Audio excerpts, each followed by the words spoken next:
Assalamualaikum warahmatullahi wabarakatuh. Perkenalkan, nama saya Salwa Nuria Diani dari jurusan Bimbingan dan Konseling Universitas Negeri Semarang. Di sini saya akan menjelaskan mengenai pengembangan pribadi konselor empati, positif, dan beriman berakhlak baik dan rajin beribadah.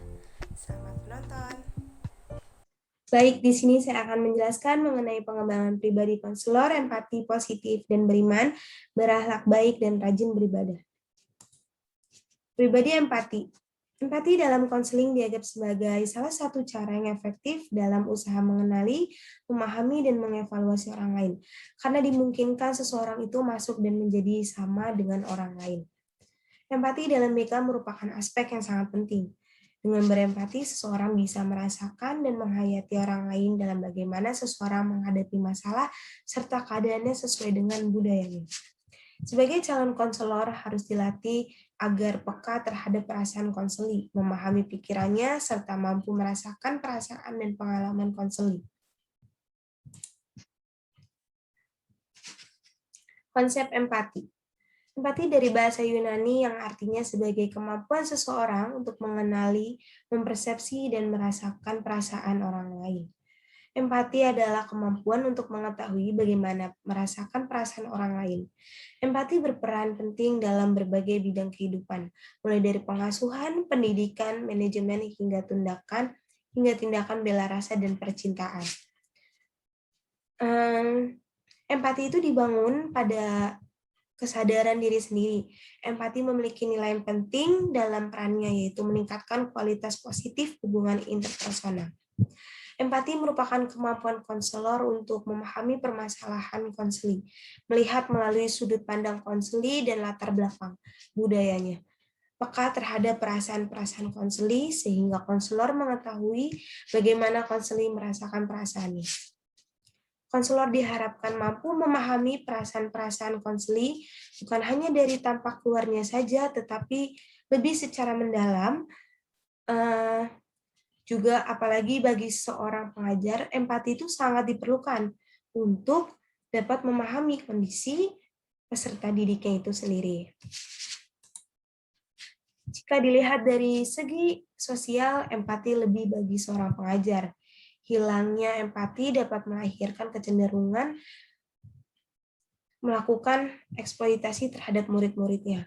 Empati merupakan tembok karang moralitas seorang pengajar, bahwa ia mengajar mengabdikan dirinya untuk murid-muridnya dapat mengembangkan dirinya, bukan untuk memanfaatkan dan mengambil untung dari mereka.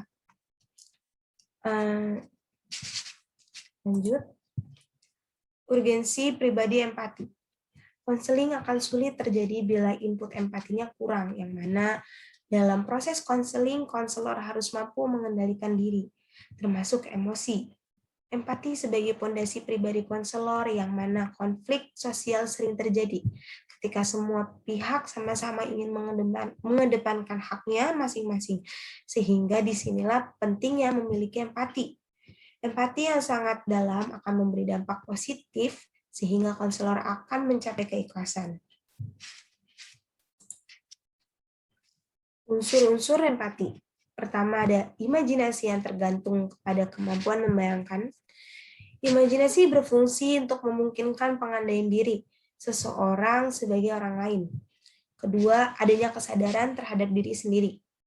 Memiliki pandangan positif terhadap diri sendiri, lebih apa adanya terhadap kelebihan dan kekurangan diri sendiri atau diri masing-masing. Ketiga, adanya kesadaran terhadap orang lain. Pengenalan dan perhatian terhadap orang lain lebih mengarah untuk menerima kelebihan dan kekurangan orang lain. Keempat, adanya perasaan, hasrat, ide-ide, dan representasi. Tindakan baik untuk orang yang berempati maupun pada orang lain sebagai pihak yang diberi empati diselingi keterbukaan untuk saling memahami satu sama lain.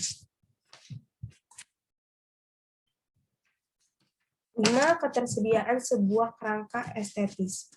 Untuk menampilkan respon dasar yang dianggap pantas antara orang yang berempati dan sasaran empatinya sehingga dapat tercapai. 6. Ketersediaan sebuah moral, kerangka pikir moral.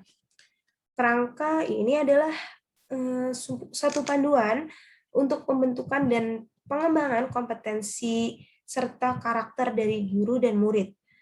Tetapi tergantung konteks zamannya dan juga budayanya.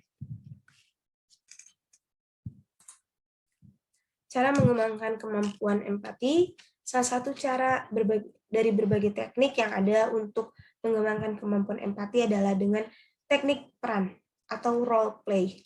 Nah, ini biasa terdengar oleh kita semua. Dinilai sebagai teknik yang efektif dan akan membantu anak membentuk pemahaman yang lebih dalam dan fleksibel. Hari 1990, misal, bagaimana rasanya berada pada posisi sebagai orang tua, guru, teman yang sedang dikucilkan. Seperti itu. Lalu kita akan berlanjut pada pribadi positif. Berpikir positif memiliki peran penting dalam pembentukan setiap individu. Kekuatan berpikir positif merupakan unsur terpenting dalam menentukan jenis kehidupan kita. Berpikir positif terhadap orang lain dan lingkungan. Pikiran tidak akan pernah lepas dari kehidupan manusia. Salah satu kompetensi yang harus dimiliki oleh seorang konselor adalah harus berpikir positif. Harus. Berpikir positif memiliki peran penting dalam pembentukan setiap individu. Konsep berpikir positif. Berpikir positif adalah berpikir terhadap sesuatu yang mengandung makna. Berpikir positif adalah berpikir terhadap sesuatu tanpa melihat sisi negatifnya. Individu yang bersikap positif atau biasa disebut dengan positive thinking bukan berarti telah menjamin tercapainya suatu keberhasilan. Itu tidak menjamin. Sikap individu yang positif setidaknya sudah berada di jalan menuju keberhasilan. Berhasil atau tidaknya kita nantinya ditentukan oleh apa yang kita lakukan sepanjang yang kita lalui. Bersikap positif bukan berarti kita telah menjamin tercapainya suatu keberhasilan. Tetapi dengan berpikir positif, kita telah menuju jalan keberhasilan. Jadi tidak ada salahnya kita untuk selalu bisa berpikir positif. Kita harus punya aura yang positif. Karena kita sebagai calon konselor, itu harus selalu berpikir positif. Lalu, sini masih ada konsep lagi. Berpikir positif atau positive thinking melibatkan proses memasukkan pikiran-pikiran, pikiran-pikiran, kata-kata, dan gambaran-gambaran yang konstruktif. Membangun bagi perkembangan pikiran seseorang, pikiran positif menghadirkan kebahagiaan, sukacita, kesehatan, serta kesuksesan dalam setiap situasi dan tindakan. Berpikir positif diawali dengan sebuah keyakinan pada diri sendiri. Jadi kita itu harus yakin pada diri kita sendiri agar kita tuh bisa berpikir positif. Berpikir positif diawali dengan sebuah keyakinan pada diri sendiri. Keyakinan bahwa dirinya itu mampu. Berpikir positif bukan merupakan tujuan, melainkan suatu jalan untuk mencapai tujuan. Menjadikan berpikir positif sebagai tujuan memang membawa manfaat, tetapi manfaat tersebut belumlah seberapa jika dibandingkan dengan manfaat yang didapat jika berpikir positif dijadikan sebagai suatu jalan.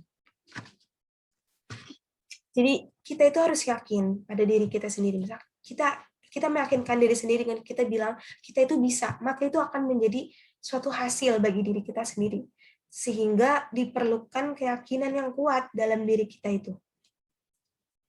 Oke. Urgensi pribadi positif.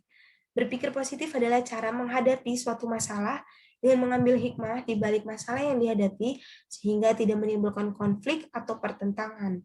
Efek dari berpikir positif yaitu apabila seorang individu mampu berpikir positif, maka kondisi psikologis individu tersebut harus positif pula. Baik, kita berlanjut pada ciri-ciri orang berpikir positif. Pertama, ada orang yang berpikir positif mengakui bahwa ada unsur negatif dalam kehidupan setiap individu, akan tetapi ia yakin bahwa semua masalah dapat diselesaikan. Lanjut, 2, orang yang berpikir positif tidak mau kalah oleh berbagai kesulitan dan rintangan. 3, orang yang berpikir positif memiliki jiwa yang kuat dan konsisten. Keempat, orang yang berpikir positif selalu bertawakal kepada Tuhan. 5, orang yang berpikir positif selalu membicarakan hal-hal positif dan selalu menginginkan kehidupan yang positif. 6, orang yang berpikir positif percaya pada kemampuan, keterampilan, dan bakatnya. Dia tidak pernah meremehkan itu semua. Oke, kita lanjut. Cara mengembangkan diri untuk bisa berpikir positif. Sebagai calon konselor, kita harus bisa terus berpikir positif, karena kita akan memberikan aura positif itu kepada konseli kita. Di sini terdapat beberapa cara yang dapat dilakukan, yaitu pertama, miliki pikiran positif. Sikap positif tentu lahir dari pikiran positif. Untuk itu, agar selalu bersikap positif, kita terlebih dahulu harus membiasakan untuk selalu berpikir positif terhadap siapapun. Jadi kita berlatih mulai dengan berpikir positif terhadap orang lain. Kita mulai dari orang terdekat sekitar kita terlebih dahulu. Dicoba, lalu mulai untuk berpikir positif terhadap orang-orang lain. Kedua, buka selalu pikiran Anda. Orang yang berpikir positif akan selalu open-minded, siap menerima gagasan baru dari orang lain. 3, berdiskusilah dengan orang lain. Dengan diskusi, kita akan bisa berpikir positif. 4, jaga kesehatan fisik. Dalam tubuh yang sehat terdapat jiwa yang kuat. Berpikir positif lahir karena adanya kenyamanan Anda terhadap diri sendiri. Kenyamanan diri sendiri itu terdapat dari diri kita sendiri. Kelima, milikilah kebiasaan bertindak. Ambil tanggung jawab penuh atas apa yang terjadi pada diri Anda. Jangan menyalahkan orang lain. 6. Perbanyak tersenyum, lakukan dan rasakan pikiran positif yang ada dalam diri Anda. Lanjut. Sini ada urgensi pribadi, beriman, berakhlak, dan rajin beribadah. Konselor dalam mengembangkan pribadi yang beriman senantiasa dituntut untuk menjaga pikiran, perasaan, perkataan, sikap, dan perilakunya dari kekufuran sekecil apapun. Keimanan dan kekufuran merupakan dua perkara yang saling bertolak belakang. Konselor yang memiliki pribadi yang beriman harus waspada agar cahaya iman yang ada dalam dirinya tidak tertutup oleh kekufuran lain. Konsep beriman, berakhlak, dan rajin beribadah. Konselor yang sudah menyatakan beriman kepada Allah harus berusaha membersihkan, mensucikan, membebaskan, dan menjauhkan dirinya dari kemusyrikan pada pikiran, perasaan, sikap, dan perilaku sosialnya. Konselor beriman harus senantiasa berjuang dengan bersungguh-sungguh untuk membebaskan, membersihkan ucapan, pikiran, perasaan, dan perbuatan dari karakteristik kemunafikan. Konselor hanya akan terhormat dan bermartabat hidupnya di hadapan Allah Subhanahu wa taala. Apabila konselor sujud dan ruku kepada Allah tanpa menodai kepatuhan dan ketundukannya kepada Allah dengan meyakini, memohon, dan bergantung pada selain Allah. Membebaskan diri dari kemunafikan merupakan salah satu dari 3 nilai fundamental yang harus ada pada diri konselor yang beriman, yaitu kesucian, kemusyrikan, dan dari kemunafikan. Pribadi yang beribadah setidaknya mencirikan jika konselor telah memiliki dasar iman yang baik dan mengetahui dasar hukum atau agama. Konselor sadar akan kewajibannya sebagai seorang yang beragama, ia sadar akan segala kewajibannya sebagai seorang yang beragama, serta takut kepada Allah Subhanahu wa taala. Pribadi beriman, berakhlak baik, dan rajin beribadah merupakan pribadi yang paling dicari-cari oleh klien. Karena pribadi konselor tersebut dapat membuat kenyamanan, kesejukan, kedamaian, dan dapat menularkan kebiasaan kepada klien yang mengalami permasalahan berkaitan dengan pribadi dan agama. Cara mengembangkan pribadi beriman, berakhlak, dan rajin beribadah. Pertama, bisa dilakukan itu dengan selalu bersyukur. Konselor, kita sebagai calon konselor bisa selalu bersyukur terhadap apa yang kita dapatkan. Dengan kita bisa bernafas, kita masih bisa melihat, kita itu masih diberikan nikmat dari Allah Subhanahu wa taala, maka kita harus selalu bersyukur. Kedua, rajin beribadah dan berdoa. Dengan kita selalu rajin beribadah dan berdoa itu akan menambah nilai bagi kita sendiri sebagai calon konselor. Ketiga, selalu ingat kepada Allah. Jangan pernah melupakan Allah atau Tuhan yang lain sesuai agamanya masing-masing. 4, baik terhadap orang lain. Dengan kita belajar untuk selalu baik terhadap orang lain, ini akan membantu kita sebagai calon konselor agar bisa dapat menghargai orang lain, dan kita tidak hanya tidak akan egois dalam diri kita. Jadi kita akan selalu baik terhadap orang lain, akan selalu membantu orang lain, lebih seperti itu. Baik, mungkin itu yang dapat saya sampaikan penjelasannya. Baik, tadi itu beberapa penjelasan mengenai pengembangan pribadi konselor empati, positif dan beriman, berakhlak baik dan rajin beribadah. Terima kasih sudah menonton.